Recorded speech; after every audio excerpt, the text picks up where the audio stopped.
Така, какво ще ни разкажеш сега? Къде се намираш?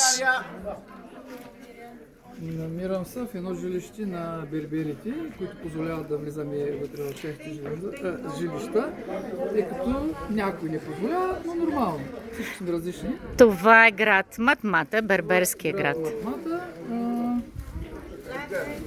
Друго какво да кажа? Само за Матмата ли искаш да ти кажа? Не, кажи ми какво ти хареса в Сахара. Всичко ми харесва на мен. Всичко, което е ново, предизвикателство, трябва да се види, да се бутни и най-вече да се усети с чувство. Така че Тунис е нещо ново, нещо предизвикателно. Не обръщам внимание на недостатъците, защото тези недостатъци са в цял свят. Да не кажа, че в Париж мога да ви закарам, там ще ви покажа 1000 недостатъци. Да, така. Ти си пътувал много по света. Какво те накара да дойдеш в Африка и в Тунис? Първото нещо, че вече не че някакво да видя в Европа, но там ми е малко безинтересно.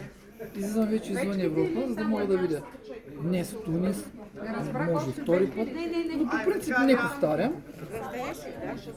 По принцип не повтарям, но другия път Египет, тогава ще поканите да бъдеш там.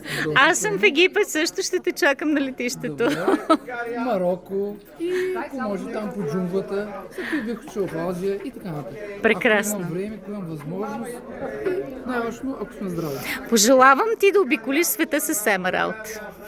Дай Боже. Дай Боже. За първото ми половинчато емералско туристическо пътешествие, половинчато казвам, защото не е завършил, имам още колко, 3-4 дни.